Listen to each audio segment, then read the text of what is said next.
जय हिंद। कैसे हैं आप लोग? होपफुली बहुत बहुत अच्छे होंगे। क्या आप नीट की प्रिपरेशन कर रहे हैं और अभी भी आपको जीओसी के अंदर inductive effect, resonance, acid strength और कार्बोकैटायन स्टेबिलिटी में कंफ्यूजन होता है? तो डोंट वरी, आज का जो लेक्चर मैं लाया हूँ वो जीओसी के 5 इंपॉर्टेंट कॉन्सेप्ट पे रहेंगे जो आपके कंफ्यूजन दूर करने वाले, क्योंकि यहाँ से जीओसी के इन टॉपिक्स पे जो आज अपन करने वाले हैं वहां से नीट के अंदर क्वेश्चन आते ही आते हैं। स्टार्ट करते हैं concept number 1, inductive effect versus resonance confusion. NEET का जब पेपर देते हैं तो प्रॉब्लम ये आती है कि ये जो क्वेश्चन है ये कौन सा क्वेश्चन हो सकता है? या तो एसिड स्ट्रेंथ का हम सॉल्व कर रहे हो या कर रहे हो रिएक्टिविटी का या स्टेबिलिटी का। इन क्वेश्चंस में हमें प्रॉब्लम ये आती है कि ये इंडक्टिव इफेक्ट लगेगा इसमें या रेजोनेंस लगेगा। तो हम कंफ्यूज हो जाते हैं कि आंसर कैसे लेंगे। इसका एक डेमो देखिए। क्वेश्चन क्या है? विच इज मोर एसिडिक। हमारे पास में दो ऑप्शन है, पैरानाइट्रोफिनॉल और मेटानाइट्रोफिनॉल। अब हमें आइडेंटिफाई करना है कि इन दोनों में से कौन सा ज्यादा एसिडिक है। नीट में पूछा गया क्वेश्चन है, बहुत बार आ चुका है। ऑप्शन में दे रखा है ए, बी, बोथ और नन। यानी कहने का मतलब है हम इन दोनों में फंसेंगे। अब फंसेंगे कैसे? पहले हम इसका स्ट्रक्चर देखते हैं कि भैया पैरानाइट्रोफिनॉल, दिस इज पैरानाइट्रोफिनॉल, ये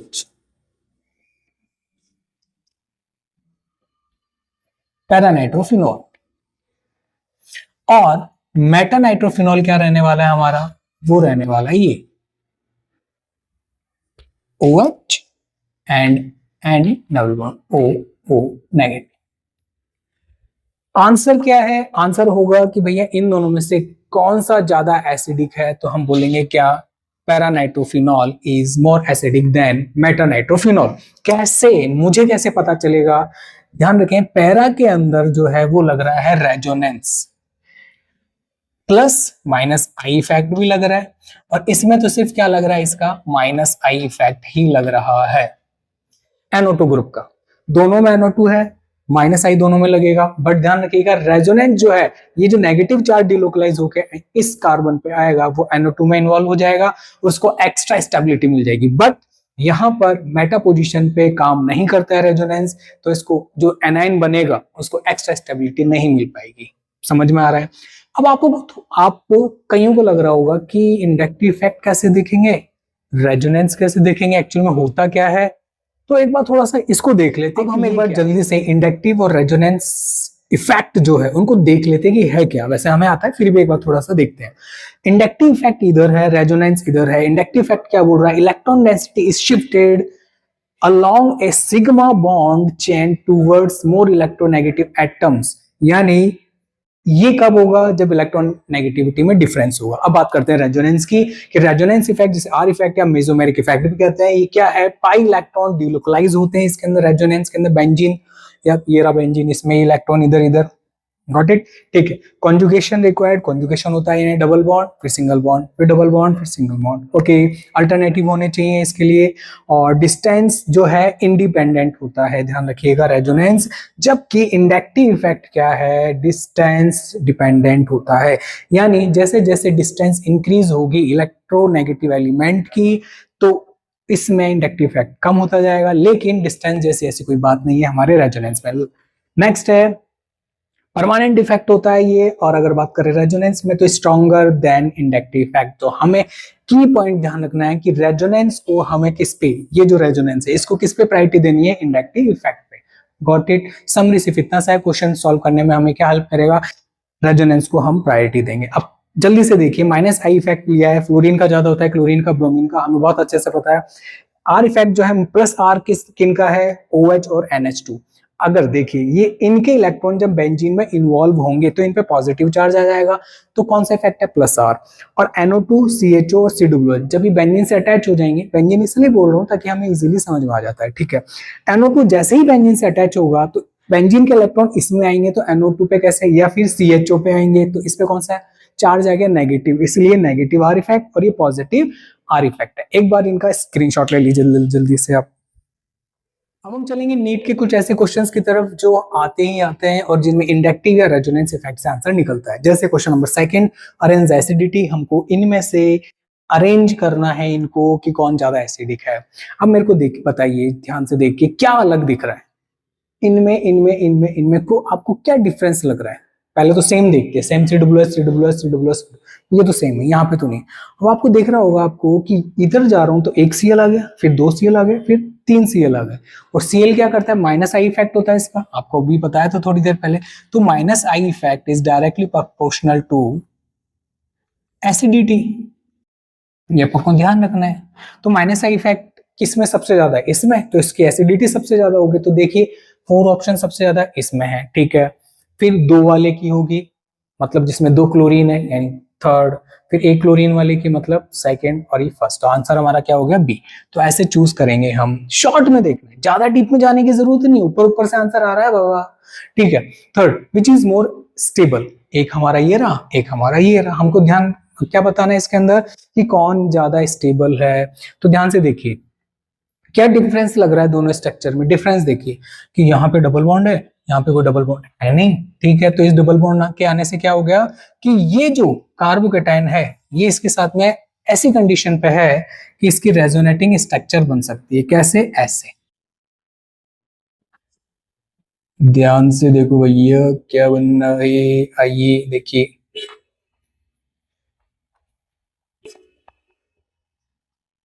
ये लो, ये आ गया पॉजिटिव चार्ज, हो गया क्या, कोई दिक्कत। ध्यान से देखो, ये डबल बॉन्ड इधर शिफ्ट हो गया और ये पॉजिटिव इधर आ गया, तो इसे ही तो रेजोनेंस बोलते हैं। और जहां रेजोनेंस आ जाए आंख बंद करके बोल दो कि भैया ये वाला ज्यादा स्टेबल है। अगर दूसरे वाले में रेजोनेंस नहीं है तो यहाँ पे रेजोनेंस कहाँ है, रेजोनेंस की कंडीशन ही नहीं है। क्या होती है रेजोनेंस की कंडीशन, बताइए। डबल बॉन्ड सिस्टम से, डबल बॉन्ड सिस्टम से या तो पॉजिटिव चार्ज वाला एटम अटैच हो, या नेगेटिव चार्ज वाला एटम अटैच हो, या फ्री रेडिकल हो, या carbon double bond carbon attach हो। अगर इनमें से कोई कंडीशन आपको दिख रही है, या आप क्या बोल सकते हैं लोन पेयर वाला एटम हो, आप बोल सकते हैं कि भैया कोई हेटेरो एटम हो जिसपे लोन पेयर हो, इनमें से कोई कंडीशन होगी तो रेजोनेंस होगा। यहाँ पे रेजोनेंस नहीं है तो इसको बोलेंगे ऑफ, सॉरी भैया आप ज्यादा स्टेबल नहीं है। ज्यादा स्टेबल कौन सा है हमारा, ए वाला, क्योंकि इसमें रेजोनेंस है। Got it. Next, which is more basic, इन दोनों में से ज्यादा बेसिक कौन है, जल्दी से बताइए आप, जल्दी से। कौन ज्यादा बेसिक है, ऑब्वियस सी बात है कि हम बोलेंगे कि भैया जे वाला ज्यादा बेसिक है। क्यों बेसिक है, बेसिक कौन होता है, जो lone pair electron pair donate कर सकता है, डोनेट कर सकता है। डोनेट कौन करेगा, जिसके पास होगा, ऑब्वियस सी बात है, जिसके पास होगा वही तो देगा। अब इसकी बात करते हैं, इस नाइट्रोजन किसके पास में जाते हैं, भैया आपके पास लोन पेयर है क्या, वो बोलेगा है, बट जिसने बट बोल दिया इसका मतलब है दिक्कत है भैया। वो बोल रहा है भैया मेरे लोन पेयर तो रेजोनेंस में इन्वॉल्व हो रहे हैं। बोला अच्छा, बोला हाँ, इसका मतलब बोला मैं इलेक्ट्रॉन नहीं दे पाऊंगा। अरे यार, फिर इसके पास जाएंगे, भैया आपके पास लोन पेयर है क्या, वो बोलेगा भैया है। तो बोलेंगे हम दे सकते हो क्या, बोलेगा ले लो ना, किसने मना किया है।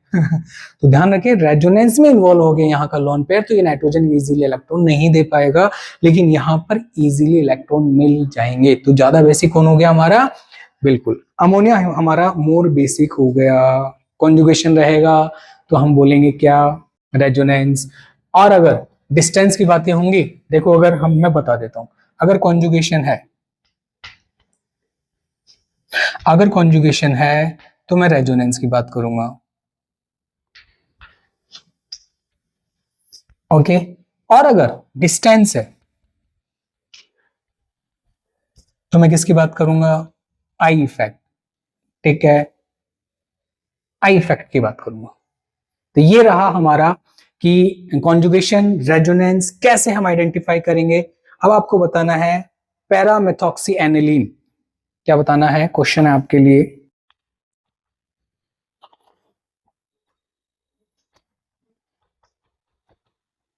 और इनमें से ज्यादा बेसिक कौन सा है, ये आपका HW हो गया, it is HW। Comment box में मुझे बताइए कि इन दोनों में से ज्यादा बेसिक कौन है, पैरामेथॉक्सी एनिलीन है या फिर हमारा क्या है, एनिलीन है। Got it. तो ये था हमारा कॉन्सेप्ट नंबर 1, आप इसका स्क्रीनशॉट ले सकते हैं। अब देखते हैं कॉन्सेप्ट नंबर 2, और वो क्या है, कार्बोकेटाइन स्टेबिलिटी कॉमन मिस्टेक्स। वैसे तो मोस्टली डायरेक्टली क्वेश्चन बहुत कम पूछता है, बट इनडायरेक्टली वो पूछता है, जैसे एसिड स्ट्रेंथ पूछ लिया, रीअरेंजमेंट पूछ लिया, या पूछ लिया SN1 या E1 रिएक्शन। इनमें वो कहीं ना कहीं हिडन फॉर्म में हमको ये क्वेश्चन दे देता है तो हम वहां पे फंस जाते हैं। बट मैं किस लिए हूँ फिर आपको वहां से निकालने के लिए। सबसे पहले देखते हैं कि कार्बोकैटायन जो होता है उसका स्टेबिलिटी ऑर्डर हमारे सामने, स्टेबिलिटी का ऑर्डर, कार्बोकैटायन की स्टेबिलिटी का ऑर्डर मैंने यहाँ पे लिखा है। सबसे पहले वो कार्बोकैटायन स्टेबल होगा जो बेंजाइलिक है, देन एलाइलिक, फिर 3 डिग्री, 2 डिग्री, 1 डिग्री और लास्ट में मिथाइल कार्बोकैटायन। तो ध्यान रखिए एलाइलिक और बेंजाइलिक जो है इन दोनों में रेजोनेंस होता है, बट एलाइलिक में कम रेजोनेटिंग स्ट्रक्चर बनेगी, बेंजाइलिक में ज्यादा बनेंगे, इसलिए ज्यादा। मैंने पहले ही बोल दिया जहां रेजोनेंस आ गया अपने आप में स्टेबल है बाबा। ओके, इनकी बात करते हैं कि इन दोनों में तो बता दिया कि भैया रेजोनेंस के कारण स्टेबिलिटी आ रही है। इन कार्बोकैटायंस का क्या, इनमें हाइपर कंजुगेशन देखेंगे और इंडक्टिव इफेक्ट देखेंगे। ठीक है, अब बात करते हैं कि प्रॉब्लम कहाँ आती है। प्रॉब्लम ये आती है कि हम मोस्टली इनको अवॉइड कर देते हैं, बेंजाइलिक और एलाइलिक को। हमें लगता है कि 3 डिग्री सबसे ज्यादा स्टेबल, ऐसा नहीं करना है, पहली चीज। दूसरी चीज, विनाइल कार्बोकैटायन को हम ये समझ बैठते हैं कि भैया ये भी स्टेबल है अपने आप में, वो भी फंस जाओगे। ठीक है, अब इन चीजों को अप्लाई कैसे करना है, देखना कैसे, क्वेश्चन कैसे, कुछ इंपॉर्टेंट क्वेश्चन जो नीट में आते हैं और हमें परेशान करते हैं, लेकिन अब हम इनको परेशान कर देंगे क्योंकि अब सॉल्यूशन आएगा। कैसे, देखिए, arrange in decreasing stability order, A, B और सी, इनको डिक्रीजिंग स्टेबिलिटी ऑर्डर में अरेंज करना। हमारे पास में ऑप्शन दे रखे हैं, इसमें एक चूज करना है। ठीक है, ओके, अब चलते हैं इसके पास। ये क्या है, 3 डिग्री कार्बोकैटायन। ओके, ये क्या है, एलाइलिक कार्बोकैटायन, और ये क्या है, 1 डिग्री कार्बोकैटायन। अब आपको स्टेबिलिटी ऑर्डर आपके सामने है कि भैया 3 डिग्री, 2 डिग्री, 1 डिग्री, ये कैसा है, 3 डिग्री, तो ये इससे ज्यादा स्टेबल हो जाएगा। क्यों, क्योंकि ये तो 1 डिग्री है। तो अरेंज करते हैं कि भैया A is more stable than C. Okay, अब इसको देखो, बी, बी क्या है, एलाइलिक है, और एलाइलिक 3 डिग्री से भी ज्यादा है, तो ये लो भैया बी। क्या ऐसा ऑप्शन है क्या, बी, ए, सी, सेकेंड ऑप्शन, सिंपल। अब इसमें क्या है, डबल बॉन्ड से डायरेक्टली ऐसा एटम अटैच है जिसपे पॉजिटिव चार्ज है, रेजोनेंस हो जाएगा। इस पे नेगेटिव होता तो भी रेजोनेंस हो जाता, इस पे फ्री रेडिकल होता तो भी क्या हो जाता, रेजोनेंस हो जाता, इस पे लॉन पेयर होता तो भी रेजोनेंस हो जाता, और इस पे रेडिकल होता, लॉन पेयर होता, नेगेटिव चार्ज होता, पॉजिटिव चार्ज होता, सब होता है, या डबल बॉन्ड होता तो भी रेजोनेंस हो जाता। रेजोनेंस आएगा वहां स्टेबिलिटी ज्यादा है। इन दोनों में हाइपर कॉन्जुगेशन लगेगा, बट इसके अंदर रेजोनेंस लगेगा, तो रेजोनेंस को हम डोमिनेंस ही देंगे हाइपर कॉन्जुगेशन पर। Got it, first question solve, concept समझ में आ गया। सेकंड क्वेश्चन की तरफ चलते हैं, विच इज मोर स्टेबल, दोनों में से कौन ज्यादा स्टेबल है। अब यहाँ पर वो स्टूडेंट फंस जाएंगे जिनको स्ट्रक्चर ही नहीं आ रहा होगा। कैसे, बेंजाइल कार्बोकैटायन, लो गई भैंस पानी में। अरे भैया होता कैसा है, ऐसा होता है लाला, इधर देखेंगे, ऐसा बेंजीन और इस पे कार्बोकैटायन है, CS2 positive charge. Tertiary carbocation, ओहो ये तो अभी जस्ट बना के आए हैं हम, ये लीजिए। ये अगर आपको नहीं पता कि भैया ये ऐसा होता है और ये ऐसा होता है तो क्वेश्चन गया, बट हम जाने थोड़ी देंगे, अब हमें पता है। अब बताइए ये ज्यादा स्टेबल है, ये ज्यादा स्टेबल है, जल्दी से बताइए। जहां बेंजीन आ गई, रेजोनेंस है, बेंजीन से डायरेक्टली अगर कोई एटम अटैच है, इस पे कोई पॉजिटिव चार्ज है, नेगेटिव चार्ज है, लॉन पेयर है, फ्री रेडिकल है, डबल बॉन्ड है, रेजोनेंस हो गया, और रेजोनेंस वाले की स्टेबिलिटी ज्यादा होती है, ज्यादा होती है। तो मेरे को बताओ कौन सा ज्यादा स्टेबल हो गया, ए। खत्म, डिच किया, कॉन्सेप्ट समझ में आया। रेजोनेंस वाले को प्रायोरिटी दे मैंने हाइपर कॉन्जुगेशन वाले पर। Okay, third one, which carbocation is least stable, कौन सा सबसे कम स्टेबल है, जल्दी से बताइए। ये कैसा है, 3 डिग्री, ये कैसा है, 1 डिग्री, और ये क्या है, बताओ बताओ ये क्या है भैया, एलाइलिक ऐसा होता है। ये विनाइलिक कार्बोकैटायन है, लीस्ट स्टेबल है। ये मैंने आपको बताया था जब स्टार्ट किया था कि भैया विनाइल कार्बोकैटायन को हम ये समझ बैठते हैं कि मोर स्टेबल है, बहुत ज्यादा स्टेबल है। अरे नहीं, ये यहाँ पे सबसे ज्यादा वीक है, लीस्ट स्टेबल। तो यहाँ पर क्या हो गया, यहाँ पर हमारा हो गया कौन सा, 1 डिग्री, ये हो गया 3 डिग्री, ठीक है, और ये लीस्ट स्टेबल हो गया, विनाइल कार्बोकैटायन होता है ये। आप इसको कार्बोकैटायन के जस्ट पास में डबल बॉन्ड होगा, बेंजीन रिंग होगी, तो हम इसको क्या बोलेंगे, स्टेबल हो गया है। गॉट इट, ओके, स्क्रीनशॉट ले लो एक बार। अब हम बात करेंगे कॉन्सेप्ट नंबर 3, और वो क्या है हमारा, acidic strength order trap. NEET के अंदर जो एसिडिक ऑर्डर आता है, ये बहुत इजी समझ के स्टूडेंट गलत कर देते हैं। Inductive effect, S percentage, hybridization, ये सारी चेक नहीं करते हैं और वहीं हमसे झोल हो जाता है। तो सबसे पहले देखेंगे किन फैक्टर्स को ध्यान में रखना है। हमारी कोर थ्योरी क्या है, वो ये रही कि एसिड स्ट्रेंथ जो है वो किस पे बेस्ड रहेगा, कॉन्जुगेट बेस स्टेबिलिटी पर बेस्ड रहेगा, और अगर हमारा स्टेबल कॉन्जुगेट बेस है तो वो स्ट्रॉन्ग एसिड भी होगा हमारा। ये चीज ध्यान रखनी है, ये चीज हमें अप्लाई करनी है। कैसे करेंगे थोड़ी देर बाद में देखेंगे। फैक्टर्स क्या होने वाले हैं जो हमें ध्यान में रखने हैं। सबसे पहले तो रेजोनेंस देखना है, माइनस इफेक्ट देखना है, हाइपर कंजुगेशन देखना है, और रेजोनेंस स्टेबिलिटी या स्टेबलाइजेशन देखना है। ओके, ये सारी चीजें हमें चेक करनी। अब मिस्टेक कहाँ होती है? मिस्टेक होती है या तो हम हाई इलेक्ट्रोनेगेटिव एलिमेंट को देख के आंसर कर देंगे, पैरा मेटा पोजीशन में कंफ्यूजन हो जाता है, या सबसे इंपॉर्टेंट क्या होता है, हम हाइब्रिडाइजेशन वाले पोर्शन को मिस कर जाते हैं। इस वाले को, इसको हमें मिस नहीं करना है। बात समझ रहे हो कि कहां कहां मिस्टेक होती है। अब ये मिस्टेक्स मैं आपको क्वेश्चंस की तरफ चलते हैं, और वो क्या बोल रहा है, अरेंज एसिडिटी, फिनॉल और एथेनॉल को अरेंज करना है अकॉर्डिंग टू एसिडिटी। किसकी एसिडिटी ज्यादा है? क्वेश्चन समझ में आ गया। हम आंसर करते हैं। इसका आंसर कैसे करेंगे, देखिए फिनॉल बनाना है तो मैंने बना लिया कि भैया फिनॉल, ये बन गया हमारा फिनॉल OH। ओके, ये बेंजीन रिंग बन गई। Ethanol CH3 CH2 OH, this is ethanol, और ये फिनॉल बन गया। Got it. ध्यान से देखिए। अब कैसे पता लगेंगे, इसका H+ गया तो यहां पर क्या बन गया, फिनॉक्साइड आयन। लो भैया मैंने बना दिया फिनॉक्साइड आयन। इसका H+ गया तो ये बन गया ये वाला एथॉक्साइड आयन। ठीक है, ध्यान से देखिए। एसिडिटी का मतलब H+ देना है। इसका भी H+ गया, इसका भी H+ गया। अब मेरे को बताओ, जो ये बना है कॉन्जुगेट बेस बना है ये हमारा, बताओ ये ज्यादा स्टेबल है, ये ज्यादा स्टेबल है? ये नेगेटिव चार्ज डायरेक्टली बेंजीन से अटैच है तो रेजोनेंस में चला जाएगा, हाफ लाइफ बढ़ जाएगी, स्टेबल हो गया। यहां पर रेजोनेंस ही नहीं है तो भैया सीधा सीधा फिनॉल जो है ज्यादा एसिडिक होगा एथेनॉल से। रेजोनेंस आ गया, मैंने पहले बोला था। Got it. आ जाओ आगे। Which is more acidic, metanitrophenol, paranitrophenol और मेटानाइट्रोफिनॉल, दोनों आपके ऑप्शन के अंदर दे रखे हैं। तो भैया दोनों बना लेते हैं एक बार। आ जाओ, फिनॉल बनाइए पहले, अभी जस्ट बनाया ही था हमने कि ये OH फिनॉल। एक और फिनॉल बनाते हैं क्योंकि दो फिनॉल पूछ रहा बाबा। रेजोनेंस तो दोनों में ही होगा। ठीक है, एक पैरानाइट्रो है। पैरा कौन होता है, सुनो, OH के अगल बगल वाले ये और ये ऑर्थो होते हैं, इसके जस्ट पैरों में नीचे पैरा होता है तो मैंने NO2 लगा दिया है, और मेटा बीच वाले होते हैं, ये जो होते हैं ये वाले, ये मेटा होता है तो मैंने यहाँ पे क्या लगा दिया, NO2। ध्यान रखना, OH के रेस्पेक्ट में देखना है। OH के सेकंड पोजीशन इधर या इधर अगल बगल में, ये ऑर्थो है। पैरों के अंदर जस्ट अपोजिट पैर हो गए, सर के अपोजिट पैर, तो क्या हो गया पैरा, और बीच में जो बच गया मेटा। ये बोलिए मेटानाइट्रोफिनॉल, पैरानाइट्रोफिनॉल। अब ध्यान रखेंगे मेटा पोजीशन पे रेजोनेंस काम ही नहीं करता है। अब आप बोलोगे रेजोनेंस कहां से ला रहे हो आप? अरे बाबा ऐसे बताना पड़ता है सर। बोला हाँ सर बताना पड़ेगा सर। तो देखो बाबा, देखो एसिडिक स्ट्रेंथ पूछ रहा है, मैंने H+ निकाल दिया, फिनॉक्साइड आयन बना दिया क्या?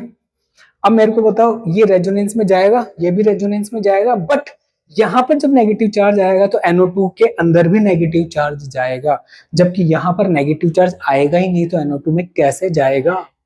Got it. तो ज्यादा रेजोनेटिंग स्ट्रक्चर बनेगी, ज्यादा स्टेबल होगा, तो इससे जो ये जो एसिड है इसका वो ज्यादा क्या हो जाएगा, ज्यादा एसिडिक, पैरा वाला ज्यादा हो जाएगा। पहले भी मैंने बताया इसको। चलिए थर्ड, अरेंज एसिडिटी। ये इनमें से आपको बताना है कि कौन ज्यादा स्टेबल है, एसिडिटी बतानी है, ऑर्डर आपको दे रखा है, इसमें से एक चूज करना है। अब क्या करें, ये क्वेश्चन तो बड़ा ही अजीब सा है।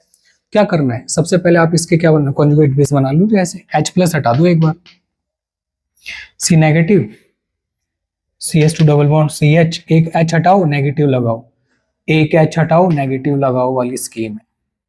अब ये देखो ये किसमें स्टेबल है, तो ध्यान रखिए, अभी मैंने बोला हाइब्रिडाइजेशन, उसमें मैंने आपको एक ऑर्डर बताया था, sp sp2 और sp3। क्यों बोल रहा हूं, क्योंकि यहां पर S परसेंटेज कितना है, S परसेंटेज 50%, 33%, 33.3 और यहाँ पे 25%।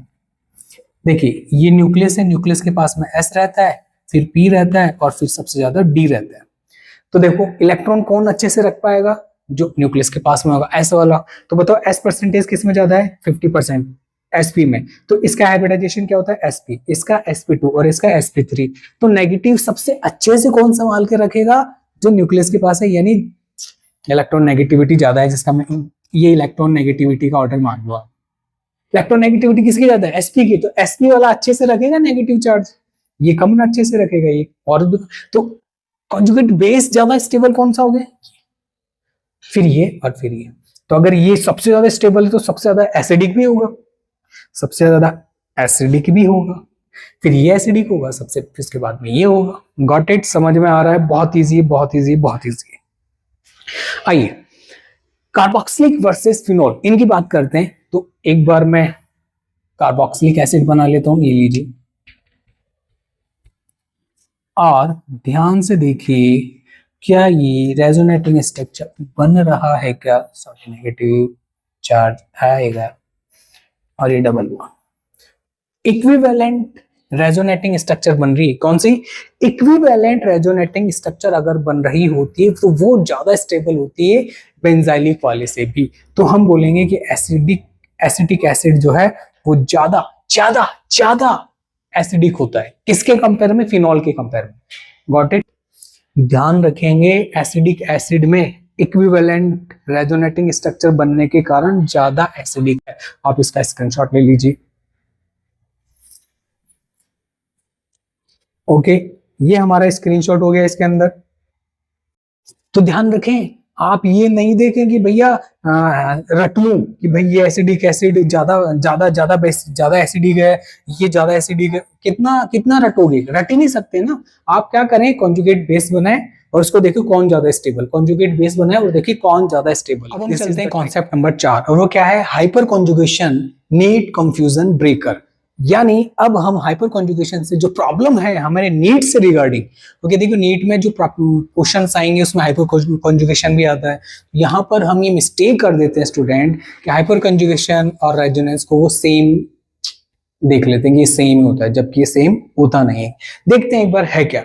It is the stabilization of the molecule and the ion due to the delocalization of the sigma electron of the CH bond into adjacent empty p orbital or pi system.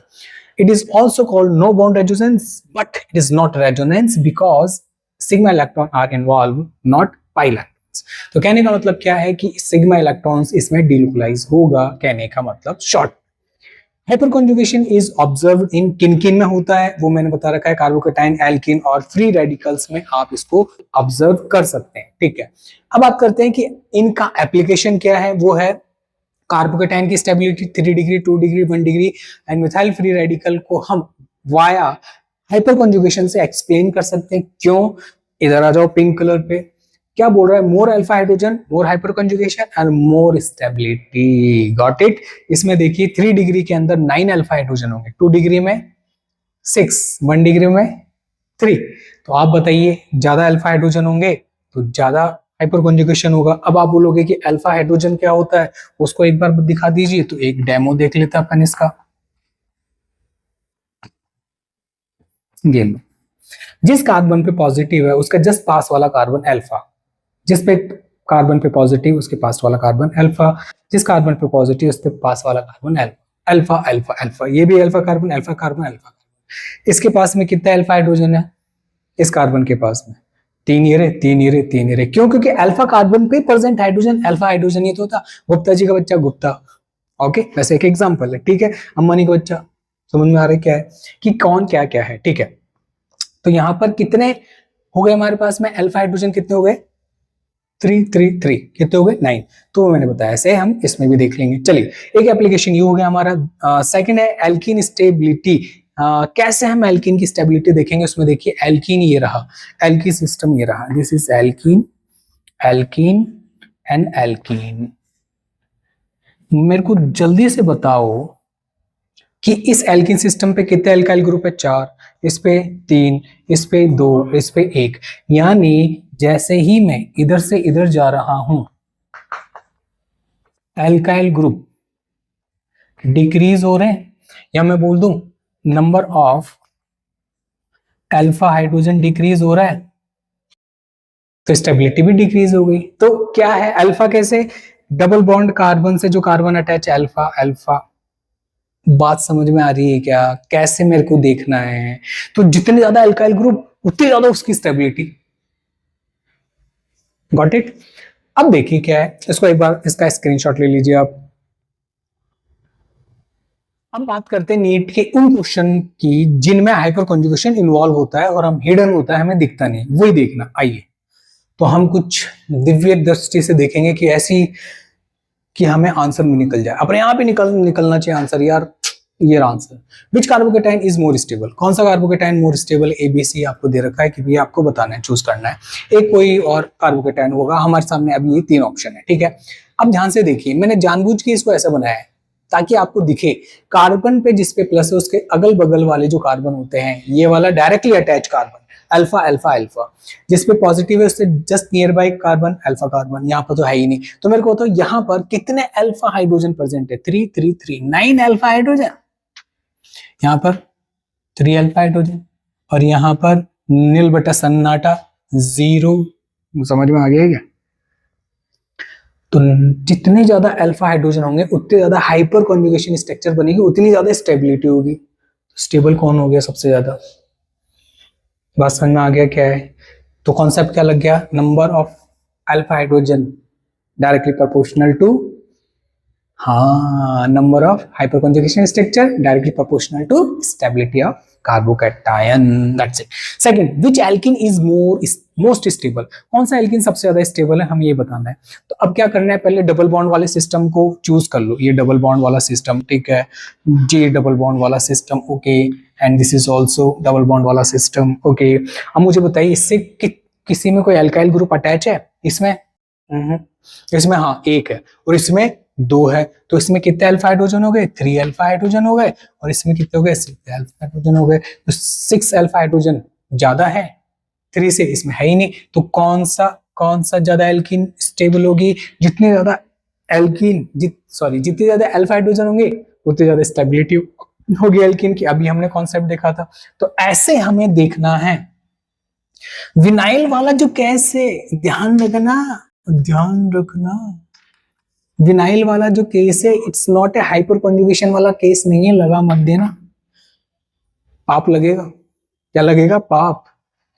Got it. हाँ, ये नहीं है, बाकी जो मैंने बताया है वो है, एक बार स्क्रीनशॉट ले लीजिए।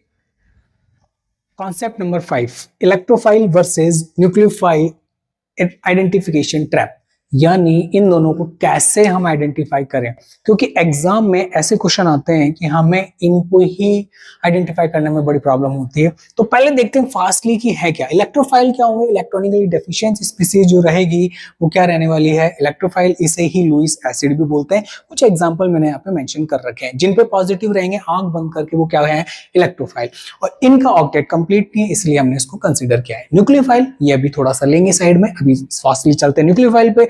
इलेक्ट्रॉनिकली रिच स्पीसीज क्या होगा, न्यूक्लियोफाइल। एग्जांपल आपके सामने है, H2 में लॉन पेयर है, और ये लॉन पेयर नहीं है, ये लॉन पेयर है, नेगेटिव चार्ज नहीं है, ठीक है। की आइडेंटिफिकेशन रूल, कैसे आइडेंटिफाई करेंगे, तो हमने 4 पॉइंट लिए हैं। चार्ज रूल, अगर पॉजिटिव चार्ज होगा तो इलेक्ट्रोफाइल, नेगेटिव चार्ज होगा तो न्यूक्लियोफाइल, मैंने मेंशन कर दिया। सेकंड पॉइंट है कि lone pair, if lone pair present तो न्यूक्लियोफाइल होगा, लाइक अमोनिया। देखो अमोनिया के अंदर जो लॉन पेयर है वो ये रहा, ठीक है, यहां पर ये रहा, और H2O में भी लॉन पेयर है। तो लॉन पेयर जो सेंट्रल एटम पे रहेंगे, सेंट्रल एटम पे रहना चाहिए, सेंट्रल एटम केंद्रीय परमाणु पे, तब जाके मैं इसे बोलूंगा क्या, ये न्यूक्लियोफाइल है। Incomplete octet rule, octet rule बोलता है कि आउटर शेल में 8 इलेक्ट्रॉन होने चाहिए। जैसे मैंने ये BF3 लिया, तो BF3 के लिए मैंने ऐसे बनाया, ऐसे बनाया और ऐसे बनाया। तो ऑक्टेट रूल क्या बोलता है कि हमारे पास में आउटर शेल में कितने इलेक्ट्रॉन होने चाहिए आफ्टर बॉन्डिंग, 8 इलेक्ट्रॉन हो जाने चाहिए। तो भैया काउंट करें, ऑरेंज कलर 1 2 3 4 5 6 ही हो रहे हैं। तो इसका सेंट्रल एटम का ऑक्टेट कंप्लीट नहीं है, तो मैंने इसको किस में रखा है, इलेक्ट्रोफाइल। और LCl3 में भी ऐसे ही इनकम्प्लीट ऑक्टेट होने के कारण इलेक्ट्रोफाइल है। Pair multiple bond in CO bond, अगर CO बॉन्ड की बात कर रहे हैं, ऐसे लगा देते, कार्बोनाइल कंपाउंड बन गया हमारा। तो कार्बन जो है इस पे पार्शियली पॉजिटिव चार्ज, इस पे पार्शियली नेगेटिव चार्ज। क्यों? Due to difference in electron negativity.